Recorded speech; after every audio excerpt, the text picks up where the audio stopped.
We start in Taiwan, where authorities have released video of last week's fatal train accident. The new footage was shot from the front of the moving train. 50 people were killed and more than 200 injured when the train derailed after hitting a truck in Hualien County on Friday. The footage shows the train slamming into the truck. Transportation Safety Board officials believe the vehicle had slid down a hillside onto the tracks near a tunnel entrance about a minute before the collision. Investigators determined the train driver applied the emergency brakes 2 seconds before hitting the truck. They said the train was traveling at 121 kilometers per hour and came to a stop over 320 meters inside the tunnel. They also plan to study data from the train and aerial photos to get a more detailed understanding of the accident. North Korea's Asian neighbors have voiced dismay at the country's decision to drop out of the Tokyo Olympics. Pyongyang has also informed the International Paralympic Committee of its withdrawal from the Games. A post on the sports ministry's website said the country's Olympic Committee decided to pull out to protect athletes from the coronavirus. The head of the Japanese Olympic Committee, Yamashita Yasuhiro, expressed disappointment. He said he had wanted every country and region to participate in the Games. Japan's chief cabinet secretary said the government will continue to strive for maximum participation. We'll press ahead with preparations, including antivirus measures, so that many countries and regions can participate. Pyongyang has sent athletes to 19 summer and winter games since 1964. North Korean leader Kim Jong-un met IOC President Thomas Bach 3 years ago and informed him his country would join the Tokyo Games. One expert said the withdrawal sends a signal to South Korea. South Korea saw the Games as an opportunity to advance the North Korea issue and promote dialogue between the two Koreas, as well as between the North and the United States. I believe the North has taken this step to put a damper on this ambition. The Winter Games South Korea hosted 3 years ago broke the ice on talks. President Moon Jae-in met with Kim's sister and other North Korean officials. That led to a series of inter-Korea summits. The Olympics is an event for world peace. There is still time left, so I hope the North will take part. The Summer Games kick off July 23rd. Professor Hiraiwa says it's still possible Pyongyang will decide to send athletes. He says the North could be using participation in the Games as a diplomatic bargaining chip. Moving now to Myanmar, where anti-coup protesters continue to take to the streets in a variety of ways as the military intensifies its violent crackdown and increases pressure on celebrities who support the resistance. Demonstrators are now dividing into smaller groups to evade security forces. In the largest city of Yangon, people threw red paint on a road near where protesters had been killed. The red paint represents the blood of our fallen heroes. This is a way to send the message that their blood is not yet dry.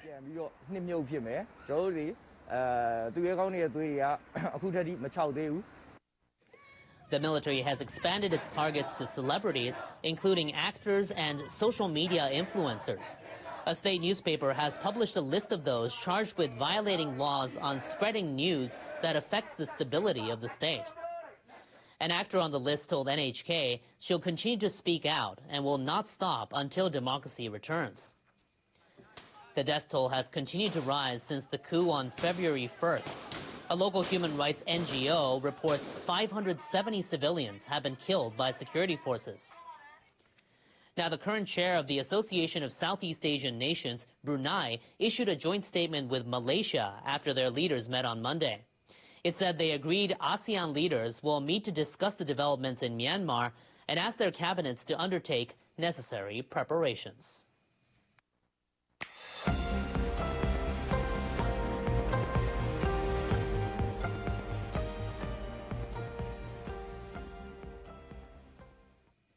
New Zealand says it'll admit travelers from neighboring Australia without quarantine starting on April 19th.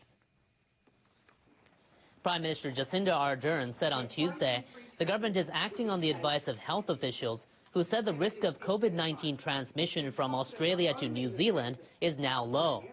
They said it would be safe to start quarantine-free travel.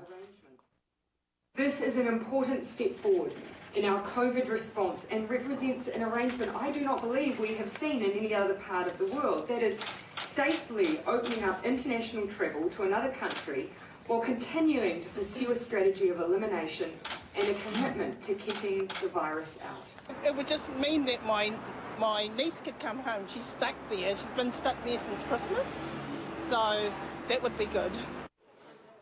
New Zealand and Australia have been able to minimize the spread of the coronavirus after they separately banned entry to foreigners in principle in March last year.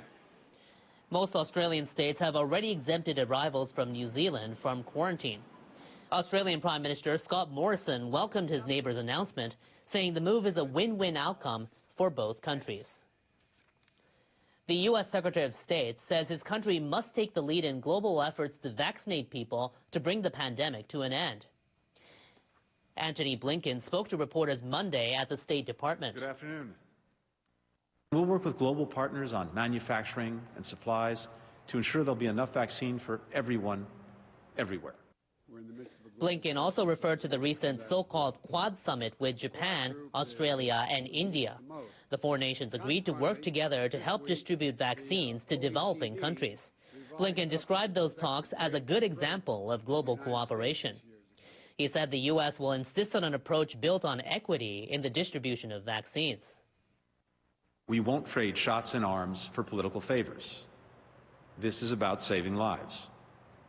We'll treat our partner countries with respect. We won't overpromise and underdeliver. China and Russia continue to provide vaccines to other countries as part of their vaccine diplomacy. Blinken's remarks indicate the United States intends to play a leading role. Japan is looking to strengthen ties with European nations, including Germany, in light of Beijing's increased maritime activities.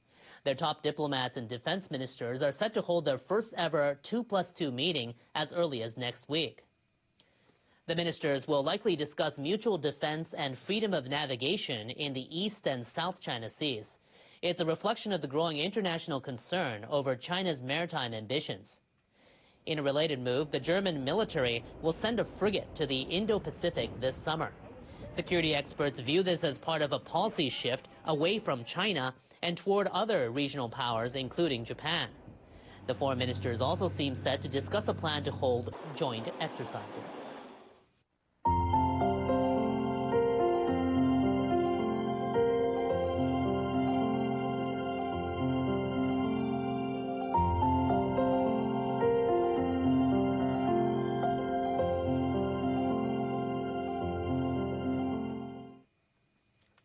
Three prefectures here in Japan are currently under more intensive anti-coronavirus measures. But despite phone data suggesting less people were out in public Monday night, Osaka is still reeling from rising case numbers. Officials in Osaka reported 719 cases on Tuesday, the largest figure there since the pandemic began. It continued to exceed the number of cases in the capital, Tokyo. In view of the case counts and the number of people in serious condition, we believe the lack of hospital beds is at a very severe level. Yoshimura told reporters the bed occupancy rate in Osaka could reach 70% in the near future, in which case the prefecture would immediately declare a medical emergency. Across Japan, more than 2,600 new cases were confirmed on Tuesday, including 399 in Tokyo. The minister in charge of the coronavirus response said in many places like Tokyo, Kyoto, and Okinawa, where surges are happening, the government may apply intensive measures if needed. We are on high alert as infections are spreading across the country. We plan to prioritize preventive measures in a flexible manner. Less than 1% of Japan's population has been vaccinated.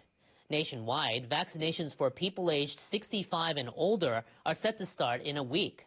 The government says it's preparing to deliver 500,000 doses over the national holidays starting at the end of April.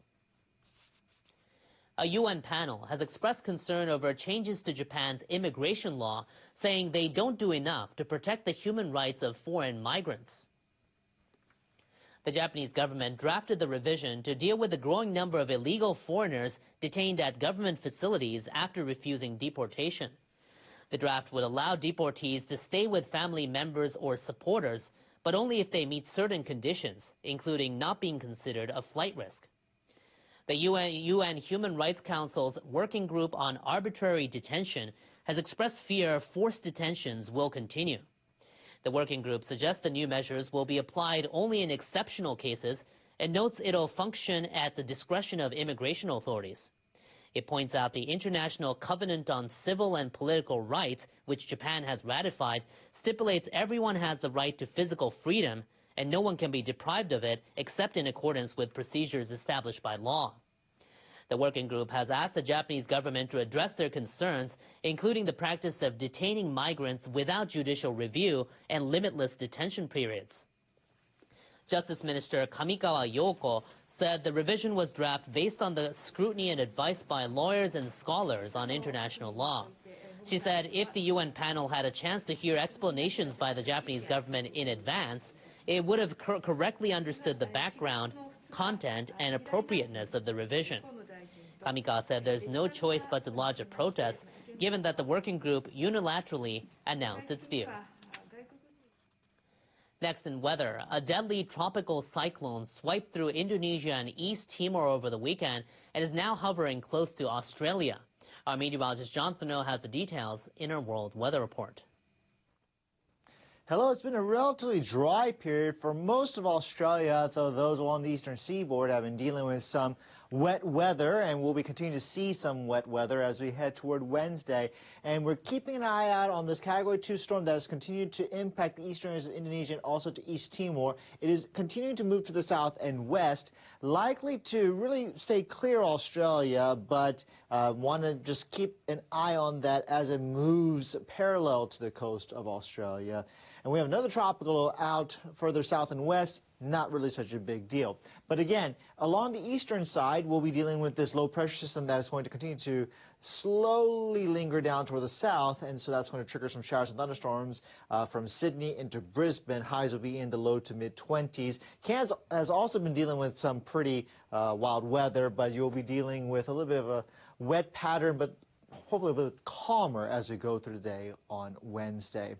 Going up to the north, across China, southern areas have been dealing with some wet weather, and we'll still see this persistent flow of clouds and rain as we go through Wednesday.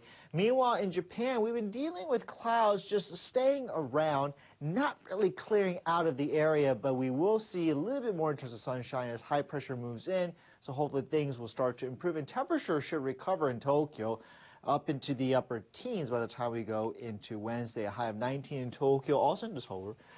In Mozambique, officials begin efforts to secure the area around Palma after fighting with militants there caused many civilians to flee south.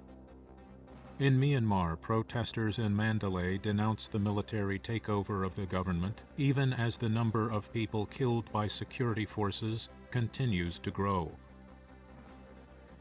Italy's Prime Minister Mario Draghi meets with Libyan officials in Tripoli to improve ties with the United Nations-supported government. And the European Union approves $4.7 billion in state aid for Air France. European officials are acting as intermediaries between Iranian and US delegations at a meeting in Vienna. The aim is to rescue the 2015 nuclear accord and ensure that Tehran doesn't acquire a nuclear weapon. The Oxford AstraZeneca coronavirus vaccine trial on children and teenagers has been paused while the UK regulator investigates whether there's a possible link with rare blood clots in adults. On day 7 of the trial over the killing of George Floyd, more evidence was presented on the training given to police officers. One of the witnesses told the court that former officer Derek Chauvin should not have placed his knee on the neck of George Floyd.